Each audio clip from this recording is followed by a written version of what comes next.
Porque estão os cidadãos e os governos tão distantes? Podem os interesses globais afetar os interesses locais? Estas são algumas das questões abordadas no ciclo de conferências estratégicas O que está mal na Europa. As conferências começaram em Paris, os investigadores europeus e os dirigentes encontram-se em 5 capitais. Em março em Roma, em junho em Budapeste, em outubro em Madrid e no próximo ano em Istambul.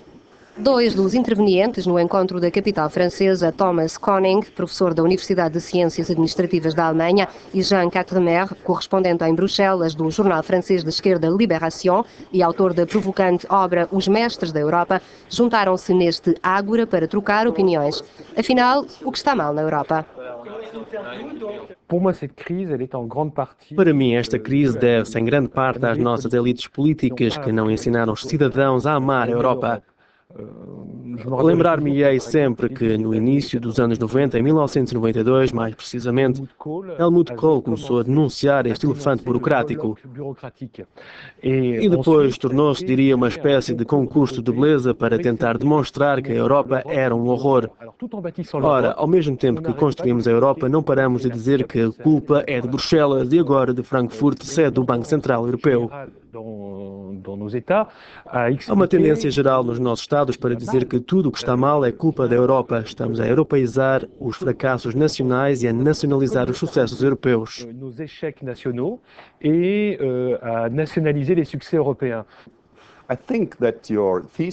Penso que a sua tese e os exemplos que mencionou revelam uma visão interna da Europa. Mas há uma segunda perspectiva, e essa tem a ver com a visão externa. E aquilo que se vê do exterior é uma história com muito mais sucesso. Por um lado, temos muitos países que esperam aderir à União Europeia, e, por uma vez, temos uma União unificada, sem perspectivas de guerra, com 27 Estados-membros.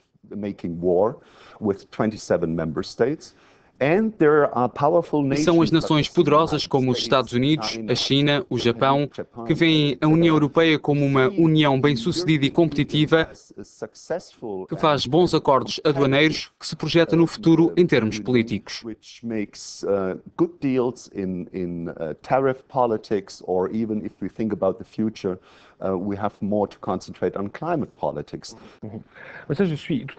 Sobre isso estou perfeitamente de acordo.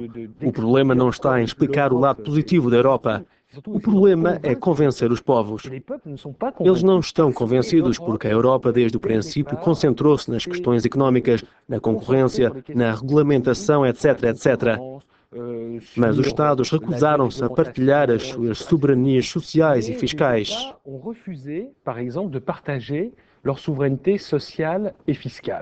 Pouco a pouco, a Europa surgiu como um órgão de desregulamentação, um pouco ameaçador, que abre fronteiras, que põe fim aos monopólios nacionais, enquanto os Estados guardavam para eles tudo o que era protetor. E se juntar a isso a mundialização, uma Europa que desregulamenta e uma mundialização que obriga a modernizar a grande velocidade na sequência de choques externos, as pessoas têm medo. Por isso é verdade que a Europa é positiva, mas não explicamos que ela é positiva. Penso que o seu argumento está correto. Há muita gente que não gosta do que a União Europeia representa neste momento. Contudo, muitos governos, e pelo menos o governo alemão que tem a presidência, estão conscientes deste efeito e retomaram o projeto constitucional para mostrar às pessoas que a Constituição vai melhorar a situação. A Carta dos Direitos Fundamentais vai ser apresentada e, por outro lado, o Parlamento Europeu vai participar mais na tomada de decisões. Brutalmente, a Europa passou de 15 a 25 e hoje a 27 países e não explicamos às pessoas o que se estava a preparar. Um alargamento até agora era 1, 2, 3 países no máximo, o que permitia digerir esse alargamento. Hoje, brutalmente, acrescentamos 10 países a esta Europa. Um tal aumento num corpo humano chama-se cancro. É demasiado rápido, as pessoas têm medo. Isso complica ainda mais o projeto constitucional. Bom, quer dizer, a presidência alemã está a pegar de novo neste projeto e penso que, pelo menos de acordo com os nossos estudos, há duas soluções para o processo constitucional.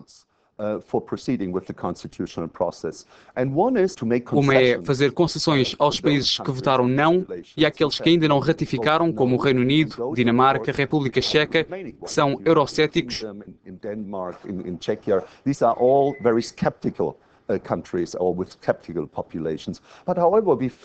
Bom, se a Alemanha quiser fazer algumas concessões relativamente ao seu número de votos e ao seu peso na tomada de decisões, é fazível. Mas há outra solução, nomeadamente a renegociação.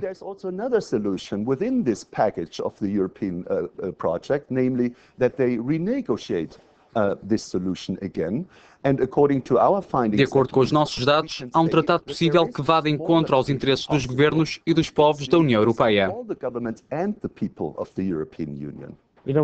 E na sua ideia, passaremos por cima dos povos ou faremos ainda referendos? Sim, faremos um segundo referendo, mas reagimos fazendo concessões para mudar um pouco o tratado, mas não substancialmente.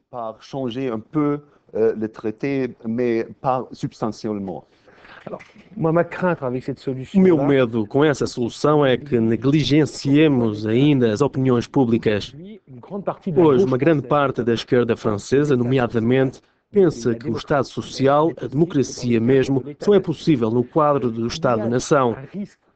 Há um risco de deriva, nomeadamente em França, mas também na Holanda, com eleições que mostraram que os extremos anti-europeus progrediram em risco de derrapagem para uma social soberania, ou seja, considerar que, tendo em conta que a Europa e a mundialização são uma ameaça, podemos resolver os nossos problemas no quadro do Estado-nação. Esta espécie de nacionalismo não se fazia sentir desde 1945, desde o fim da Segunda Guerra Mundial, quando percebemos que os Estados-nação representavam um perigo para a paz. Penso que a crise é extremamente profunda e que não relançaremos facilmente o processo constitucional. Acho que é, sobretudo, uma questão de gerações. O projeto constitucional continua à espera de encontrar outra perspectiva de como a União Europeia pode funcionar. O que tem que ser feito é isto.